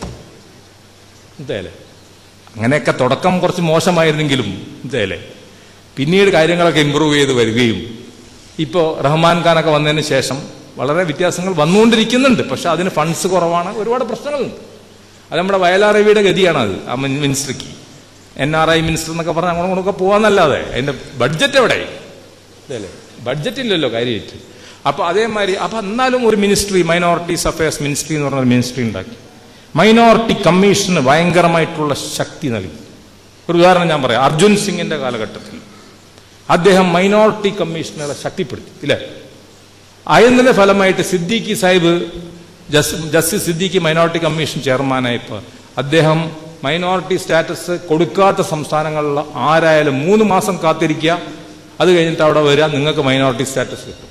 NOC കിട്ടിയിട്ടില്ലെങ്കിൽ 3 മാസം കാത്തിരിക്കുക, നിങ്ങൾക്ക് NOC കിട്ടും. എന്നാൽ അവിടെ ചെറിയ വീഴ്ച വീണ്ടും കോൺഗ്രസിന്റെ അടുത്ത് വന്നു.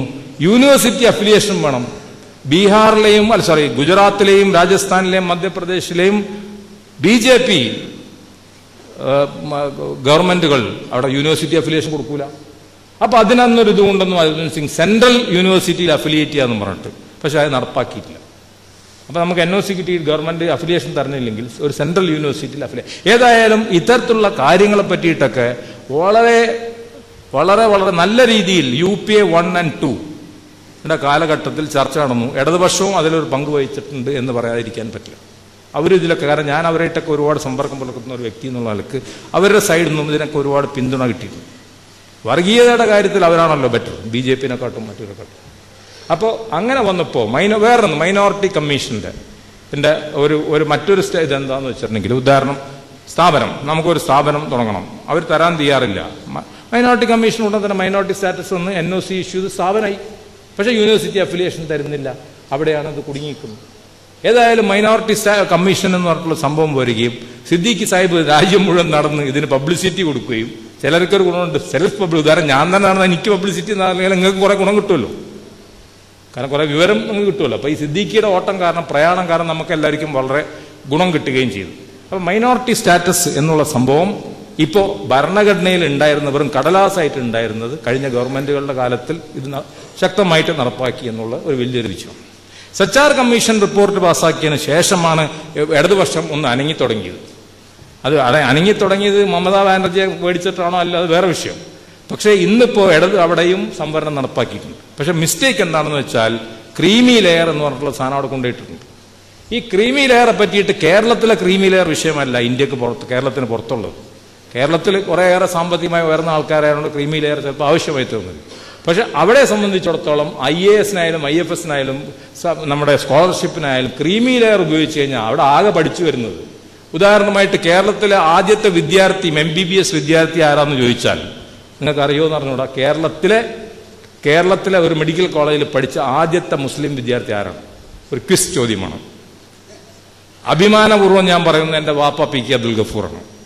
1954 ട്രിവാൻഡ്രം മെഡിക്കൽ കോളേജ് തുടങ്ങുമ്പോൾ ABD അബ്ദുൽ, അപ്പൊ first registered student PK Abdul ഗഫൂറാണ്. അദ്ദേഹം വലിയ ധനാഢ്യനായതുകൊണ്ട് അദ്ദേഹത്തിന് MBBS-നും പോകാൻ പറ്റി, MRCP-ക്കൊക്കെ പോകാൻ പറ്റി. സാധാരണക്കാരൻ MRCP-ക്ക് പോകാൻ പറ്റുമോ ലണ്ടനിൽ? ഈ പുത്രനെയും കൊണ്ട് നമ്മളൊക്കെ കൊണ്ട് പോകാന്ന് പറഞ്ഞാൽ തിന്നു മുടിക്കുന്ന ടൈപ്പ് ആൾക്കാരെ കൊണ്ടല്ലേ പോകുന്നത്.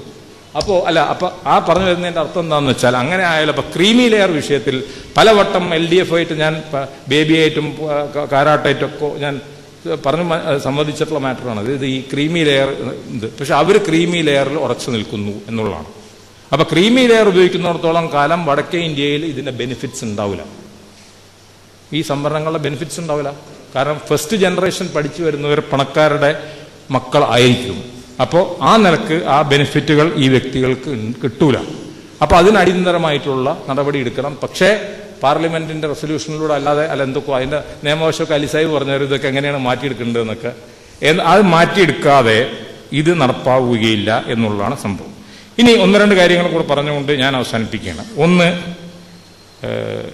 അലിഗർ മുസ്ലിം യൂണിവേഴ്സിറ്റി. അലിഗർ മുസ്ലിം യൂണിവേഴ്സിറ്റിയുടെ കേന്ദ്രങ്ങൾ തുടങ്ങുവാനായിട്ട് അസീസ് സാഹിബ് വൈസ് ചാൻസലർ ആയിട്ടിരിക്കെ, എൻ്റെ ഓർമ്മ ശരി ഇതേ അർജുൻ സിംഗ് തന്നെ HRD മിനിസ്റ്റർ ആയിട്ടിരിക്കെ, കപിൽ സിബലല്ല അർജുൻ സിംഗ് ആണ്, ഇവിടെയൊക്കെ സെന്ററുകൾ തുടങ്ങി. അതിൽ ഇടതുപക്ഷ ഗവൺമെന്റ് വളരെ ശക്തമായിട്ട് തന്നെ അതിനെ ഉറപ്പൊന്നു. ഉടനെ തന്നെ അവർ ഭൂമി നൽകി. അതേമാതിരി വെസ്റ്റ് ബംഗാളിലെ മുർഷിദാബാദിൽ അവർ ഭൂമി നൽകി. അവിടെ ശക്തി. പക്ഷേ മറ്റു പല സംസ്ഥാനങ്ങളിലും, ബീഹാറിലെ കിഷൻഗഞ്ചിൽ നിതീഷ് കുമാർ ഭൂമി നൽകി. വേറെ ചില സംസ്ഥാനങ്ങളിൽ അവർ ഭൂമി നൽകിയില്ല. എന്നിരുന്നാലും അലിഗറിൽ വലിയൊരു പ്രശ്നമുണ്ട്. എന്താണ് ആ പ്രശ്നം? അലിഗറിന് മൈനോറിറ്റി സ്റ്റാറ്റസ് ഇല്ല, അലിഗറിൽ സംവരണമില്ല. നമ്മുടെ എല്ലാം തെറ്റായ ധാരണയാണ് അലിഗർ മുസ്ലിം യൂണിവേഴ്സിറ്റി എന്ന് പറഞ്ഞാൽ ഒരു മുസ്ലിം യൂണിവേഴ്സിറ്റിയാണ്. അതൊരു മുസ്ലിം യൂണിവേഴ്സിറ്റിയേ അല്ല, അതൊരു നാഷണൽ യൂണിവേഴ്സിറ്റിയാണ്. അവിടെ ഒരു മുസ്ലിമിനും സംവരണമില്ല. ലോക്കൽസിന് സംവരണമുണ്ട്. അലിഗറിൽ ആ സ്കൂളിൽ പഠിച്ചവർക്ക് സംവരണമുണ്ട്. അപ്പോൾ എന്തായാലും മലപ്പുറത്ത് അത് വരുമ്പോൾ അതിന്റെ ഗുണം എന്താണെന്ന് ചോദിച്ചാൽ ഒരു സംശയവും വേണ്ട, അവിടെ വലിയ വികസനം ഉണ്ടാവും, നൂറുകണക്കിന് ആൾക്കാർക്ക് ജോലി ഉണ്ടാവും. അപ്പൊ മുസ്ലിമുകൾ തിങ്ങി നിൽക്കുന്ന ഒരു സ്ഥലമാണ് എന്നുള്ള നിലക്ക് അത്. പക്ഷെ അതിൻ്റെ ഇപ്പോഴത്തെ ഗതി വളരെ വളരെ പതുക്കെയാണ് കാര്യങ്ങൾ നീങ്ങിക്കൊണ്ടിരിക്കുന്നത്. അതിൻ്റെ ഫണ്ടും കാര്യങ്ങളും പ്രോപ്പറായിട്ട് കിട്ടുന്നില്ല എന്നുള്ള പരാതികളൊക്കെ അവിടെ നമ്മുടെ ആൾക്കാർ റേസ് ചെയ്തുകൊണ്ട്, അസീസ് സാഹിബ് അടക്കമുള്ള റേസ് ചെയ്യുക. എന്തായാലും ഞാൻ നോക്കുമ്പോൾ ഇതൊക്കെ വളരെ നല്ല കാര്യങ്ങളാണ്. അലിഗർ മുസ്ലിം യൂണിവേഴ്സിറ്റി കൊണ്ടുവന്നു, വരട്ടെ, ഇന്നല്ലെങ്കിൽ നാളെ ശരിയാക്കി എടുക്കാമല്ലോ ഇതുമാതിരി. അപ്പൊ അത്തരത്തിൽ നമ്മൾ നോക്കുമ്പോൾ ഒരുപാട് മറ്റുള്ള കാര്യങ്ങൾ ചിലതിൽ പാളിച്ച പറ്റിയിട്ടുണ്ട്. ഇപ്പൊ പുതിയത് ഷുക്കൂർ സാഹിബിനെന്ന് പറഞ്ഞുതരാം. ഏതായാലും നമ്മൾ ഇടക്കിടക്ക് നിങ്ങൾക്ക് അവിടെ പറഞ്ഞു കൊടുക്കാവുന്ന ഇന്ദിരാ ആവാസ് യോജന. ഇന്ദിരാ ആവാസ് യോജന അനുസരിച്ചിട്ട് ആദ്യത്തെ നോട്ടിഫിക്കേഷൻ അനുസരിച്ചിട്ട് 46% സംവരണം ഉണ്ടായിരുന്നത് ഫോർ വീടുകൾ, for the Muslims and Christians. അതിവിടെ വന്നപ്പോൾ ഇവിടെയുള്ള സെക്രട്ടേറിയറ്റിലെ ചില ആൾക്കാർ പറഞ്ഞു കൊടുത്ത് അടുത്ത ഇലക്ഷനിൽ നിങ്ങൾക്കിപ്പോൾ ഏറ്റവും വലിയ പ്രശ്നം ഷുക്കൂർ സാഹിബിന് പ്രശ്നമല്ല, വേറെ ചിലർക്കൊക്കെ ഇവിടെ നായർ വോട്ടാണ്. അപ്പൊ നായർ വോട്ടിൽ ഇതിൽ പോവുക എന്താ ഏതാ വോട്ട് ഏതായാലും CPM-ന്റെ കൂടെ നായർ വോട്ട്. അത് നായർ വോട്ട് അങ്ങനെ ഇത് തിരിച്ചയച്ചപ്പോൾ അവിടെ നിന്ന് കൂടെ അയച്ച് എന്നാൽ പിന്നെ 15% ആക്കാന്ന്. ലോകത്ത് എവിടെയെങ്കിലും അംഗീകരിക്കുമോ 15%? ഹരിയാനയിൽ 1% മുസ്ലിം, അവനും 15. ഇവിടെ 26, അല്ല ഇവിടെ 46% ക്രിസ്ത്യാനി മുസ്ലിമുകൾ കൂടിയിട്ട്, അവിടെയും 15. അങ്ങനെയല്ല ഉദ്ദേശിക്കുന്നത്. അതിന്റെ റൂൾസിൽ വളരെ വ്യക്തമായിട്ട് പറയേണ്ട. അതിനൊരു കമ്മിറ്റി ഉണ്ട്. ആ കമ്മിറ്റിയിൽ സബ്മിറ്റ് ചെയ്ത് കഴിഞ്ഞാൽ ആ കമ്മിറ്റിയിൽ കമ്മിറ്റി തീരുമാനിക്കുക എത്ര ശതമാനം ഇത് ഡിവൈഡ് ചെയ്യണം. നമ്മുടെ മെട്രിക്കുലേഷൻ സ്കോളർഷിപ്പ് അങ്ങനെയാണല്ലോ നമ്മൾ ഡിവൈഡ് ചെയ്തത്. പ്രീ പോസ്റ്റ് മെട്രിക്കുലേഷൻ സ്കോളർഷിപ്പ് സർക്കാർ നടപ്പാക്കിയത് നമ്മൾ അങ്ങനെ ഡിവൈഡ് ചെയ്ത് കൊടുത്ത് ഓരോ സ്റ്റേറ്റിനായിട്ട്. ആ സ്റ്റേറ്റിനായിട്ട് അതുമാതിരി. അപ്പൊ ഇന്ദിരാ ആവാസ് യോജന എന്ന കാര്യം, അലിഗർ മുസ്ലിം യൂണിവേഴ്സിറ്റി എന്ന കാര്യമെല്ലാം ഒരു പൂർണ്ണതയിലെത്താതെ ഇങ്ങനെ നിൽക്കുന്ന കാര്യങ്ങളാണ്. അപ്പോൾ ഇതൊക്കെയാണ് ഇതിന്റെ നേട്ടങ്ങൾ. ഇനി കോട്ടങ്ങളിലോട്ട് വരാം. അതിൽ കോട്ടം ഞാൻ സംസാരിക്കുന്നില്ല കോട്ടങ്ങളെ പറ്റി, കാരണം അതൊരു ശരിയായിട്ടുള്ളൊരു നടപടിയല്ല. ആദ്യം നല്ല നല്ല കാര്യങ്ങൾ പറഞ്ഞ് പിന്നെ അതിനെ തന്നെ നമ്മൾ ചീത്തയായിട്ട് പറയാം. പക്ഷേ 4 ദിവസങ്ങൾക്ക് മുമ്പ് മുഷീറുൽ ഹസൻ, പ്രൊഫസർ മുഷീറുൽ ഹസന്റെയും സോയ ഹസന്റെയും ഒരു സയന്റിഫിക് പേപ്പർ ഉണ്ട് ടൈംസിൽ. ആ ടൈംസിലെ പേപ്പറിലനുസരിച്ചിട്ട് ഈ സച്ചാർ കമ്മീഷൻ റിപ്പോർട്ടിൽ പറഞ്ഞിട്ടുള്ള ഒരുവിധം പ്രോഗ്രാമുകളുടെയൊക്കെ പണം, ഉദാഹരണം നമ്മുടെ 90 ബാക്ക്വേർഡ് ഡിസ്ട്രിക്റ്റുകൾക്കുള്ള പണം എല്ലാം ചെലവാക്കിയിരിക്കുന്നത് മൈനോറിറ്റി ഏരിയാസിലല്ല, മെജോറിറ്റി ഏരിയാസിലാണ്.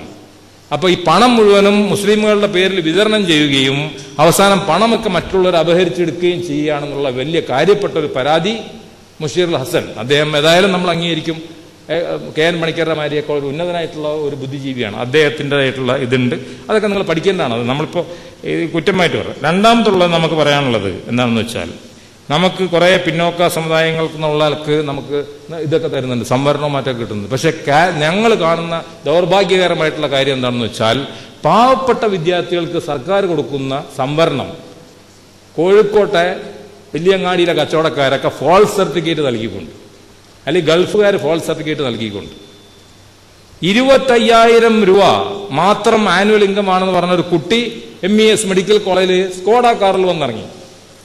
ഞങ്ങൾ പറഞ്ഞു അഡ്മിറ്റ് ചെയ്താലും ഞങ്ങൾ അഡ്മിറ്റ് ചെയ്യില്ല. ഭയങ്കര പ്രശ്നമായി, ലീഗൽ പ്രശ്നമായി. അവർ ആദ്യം ജസ്റ്റിസ് മോഹമ്മദിന്റെ അടുത്ത് പോയി, ഹൈക്കോടതിയിൽ പോയി, ഞങ്ങൾ വിട്ടുകൊടുത്തില്ല. അവസാനം ഒരു 3-4 മാസം കഴിഞ്ഞിട്ട് ഞങ്ങൾ വിട്ടുകൊടുത്തു. ആ പൂന്തോട്ടമാണ് കേസ് ആർഗ്യൂ ചെയ്തിരുന്നത്, ഞങ്ങൾ വിട്ടുകൊടുത്തു. അപ്പോഴത്തേനും 3-4 മാസം കറങ്ങിയല്ലോ. അപ്പം ഞങ്ങൾ പറഞ്ഞു ഇതൊരു ഭയങ്കര തെറ്റാണ് നിങ്ങൾ ചെയ്യുന്നത്. നിങ്ങൾ പാവപ്പെട്ട മുസ്ലിംകൾക്ക് റിസർവ് ചെയ്ത സീറ്റ് നിങ്ങൾ അടിച്ച്, ഇത് സ്ഥിരമായിട്ട് നടക്കുന്ന ഒരു സംഭവമാണ്. പാവപ്പെട്ടവർക്ക് വേണ്ടിയിട്ട് നമ്മൾ റിസർവ് ചെയ്ത് വെച്ചിട്ട്, നമ്മളെന്നല്ല ഗവൺമെന്റ് അടക്കം റിസർവ് ചെയ്ത് വെച്ചിട്ടുള്ള സീറ്റുകളെല്ലാം അടിച്ചെടുക്കുന്ന ഒരു സ്വഭാവമാണ് ഇപ്പൊ ഉള്ളത്. ഇത്രയും പറഞ്ഞുകൊണ്ട് ഞാൻ കൂടുതലായിട്ടൊന്നും പറയുന്നില്ല. ഒരിക്കൽ കൂടി ഒരു കാര്യം ആവർത്തിക്കുകയാണ്. നമ്മളെല്ലാം, ഞാൻ ഷുക്കൂർ സാഹിബിനെ കണ്ടപ്പോൾ പിന്നെ എന്നിലുള്ള എന്താ പറയുക, സാരേ ജഹാസെ അച്ച ഹിന്ദുസ്ഥാൻ ഹമാര ഒക്കെ പുറത്തു വരുന്നു. ഞാനൊരു ദേശീയവാദിയാണ്, ഞാനൊരു സെക്യുലറിസ്റ്റാണ്. എന്നെ സംബന്ധിച്ചിടത്തോളം എന്തല്ല, ഇന്ത്യ വളരെ സുന്ദരമായിട്ടുള്ള ഒരു രാജ്യമാണ്. അവിടെ വിവേചനം പലർക്കെതിരായിട്ട് നടക്കുന്നുണ്ട്, നമുക്കെതിരായിട്ട് മാത്രമല്ല നടക്കുന്നത്. മധ്യപ്രദേശിൽ കുറെ നായന്മാർക്കെതിരായിട്ട് നടന്നു എന്ന് പറയുമ്പോൾ റിപ്പോർട്ട് കിട്ടും. അപ്പൊ ഇവിടുത്തെ നായർ മധ്യപ്രദേശിൽ പോയാൽ വിവേചനം ഉണ്ടാവും. SC/ST കൾക്കെതിരായിട്ട് നടക്കുന്നുണ്ട് വിവേചനം. അപ്പൊ പല വിവേചനങ്ങളൊക്കെ നടക്കുന്നുണ്ടെങ്കിലും ഈ വിവേചനങ്ങളെല്ലാം തരണം ചെയ്തുകൊണ്ട് നമ്മൾ നമ്മുടെ പ്രവർത്തനത്തിന്റെ ഫലമായിട്ട് മുന്നോട്ട് വരണം. പിന്നെ നിർഭാഗ്യവശാൽ ഞാൻ പറയാണ്, വടക്കേ ഇന്ത്യയിലോ മറ്റുള്ള സംസ്ഥാനങ്ങളിലോ ഞങ്ങളുടേതുമായിരുത്ത പ്രസ്ഥാനങ്ങളോ അല്ലമീൻ അത്തരത്തിലുള്ള പ്രസ്ഥാനമാണ്. അപ്പൊ രണ്ട് പ്രസ്ഥാനം, അല്ലെങ്കിൽ മതസാമുദായിക സംഘടനകൾ സാമുദായിക രംഗത്ത് തീരെ ഇടപെടാത്തതിന്റെ കാര്യം വിദ്യാഭ്യാസ രംഗത്ത് ഇടപെടാത്തതിന്റെ ഭാഗമായിട്ട് നമുക്ക് നേടാവുന്ന ഒരുപാട് കാര്യങ്ങൾ നേടാൻ പറ്റുന്നില്ല. നമ്മളെക്കാട്ടും ശക്തിയുണ്ട് മതസാമുദായിക സംഘടനകൾക്ക്, പക്ഷെ അവരിടപെടുന്നില്ല. അവര് ചെറിയ ചെറിയ കാര്യങ്ങളുടെ പുറകിൽ പോവുകയാണ്. അതിന്റെ പുറകിൽ പോകുന്നതിന് പകരം വിവാഹപ്രായത്തിനെ പറ്റിയിട്ടുള്ള തർക്കം എടുത്തിരുന്നതിനൊക്കെ പകരം അവരിടപെട്ടിട്ട് വിദ്യാഭ്യാസം ഇവിടെ അല്ലെങ്കിൽ പുറത്തിടപെടണം. അതുകൊണ്ടാണ് MES അതിന്റെ പ്രവർത്തനങ്ങൾ വടക്കേ ഇന്ത്യയിലോട്ട് വ്യാപിപ്പിക്കുകയും 24 പർഗാനാസ് വെസ്റ്റ് ബംഗാളിൽ 5 സ്കൂളുകൾ തുടങ്ങേണ്ട പരിപാടിയായിട്ടും ഒരു ഹെൽത്ത് സെന്റർ തുടങ്ങേണ്ട പരിപാടിയായിട്ട് തറക്കല്ലിടലും പണിയൊക്കെ തുടങ്ങി ഞങ്ങൾ പോകാൻ തീരുമാനിച്ചു. അല്ലെങ്കിൽ എന്ത് പറ്റുമെന്ന് വെച്ചാൽ 10 കൊല്ലങ്ങൾക്കപ്പുറം കേരളത്തിലെ ഒരു മധ്യവർഗം മറ്റൊരു മധ്യവർഗത്തിലെ പണക്കാരായിട്ടുള്ള കുട്ടികളെ പഠിപ്പിക്കാനായിട്ടാണ് ഈ സ്ഥാപനങ്ങൾ നടത്തുന്നത് എന്നുള്ള ഒരിത് വരും, പാവപ്പെട്ടവർക്ക് വേണ്ടിയിട്ടല്ല എന്നുള്ളത്. അപ്പോൾ ഒരിക്കൽ കൂടി നാം ശക്തമായിട്ട് പ്രവർത്തിച്ചാൽ വളരെ നേട്ടങ്ങൾ ഉണ്ടാക്കാൻ പറ്റിയ ഒരു കാലഘട്ടമാണ്, ഒരു സാഹചര്യമാണ്. ഇനി ഭാരതീയ ജനതാ പാർട്ടി അധികാരത്തിൽ വന്നാൽ പോലും NDA ഇപ്പൊ നടക്കുന്ന കാര്യങ്ങളിലൊന്നും വലിയ തടസ്സം ഉണ്ടാക്കാൻ പറ്റില്ല. കാരണം NDA വന്നാലും നമുക്കറിയാലോ, കൂടി വന്നാലും 160 സീറ്റ്, അതിലപ്പുറത്തൊന്നും ഉണ്ടാവാൻ പോണില്ല. അപ്പൊ അലയൻസിന്റെ സഖ്യകക്ഷികളുടെ ഇതിലായിരിക്കും, ഒന്നും സംഭവിക്കാൻ പോകുന്നില്ല. അപ്പൊ ആ നിലക്ക് കൂടുതൽ ഊർജ്ജസ്വലമായിട്ട് നമ്മൾ പ്രവർത്തിക്കണം എന്ന് അഭ്യർത്ഥിച്ചുകൊണ്ടും, നമ്മുടെ റിപ്പോർട്ടർ ചാനലിൽ അവരെന്നെ കാത്തിരിക്കുന്നുണ്ട്. കാരണം നമ്മുടെ ഈ 18 വയസ്സ് ഫസൽ ഗഫൂർ 14 വയസ്സായ ഒരു പെൺകുട്ടിയെ കെട്ടിച്ചു കൊടുക്കുമോ മകന്, ഇതൊക്കെയാണ് അവരുടെ ചോദ്യം. ഇത് 14 വയസ്സായ നമ്മൾ കെട്ടിച്ചു കൊടുക്കുമോന്ന് നമ്മൾ ഇന്നലെ ഒരു മീറ്റിംഗ് കൂടിയിട്ട് പറഞ്ഞതാണല്ലോ പറയുന്നത്. ഒരു മീറ്റിംഗ് കൂടി നമ്മൾ പറഞ്ഞു എന്നാണ് അവർ പറയുന്നത്. ഞാൻ കേട്ടിട്ടില്ല, ആ മീറ്റിംഗ് ഞാൻ പോയിട്ടുമില്ല.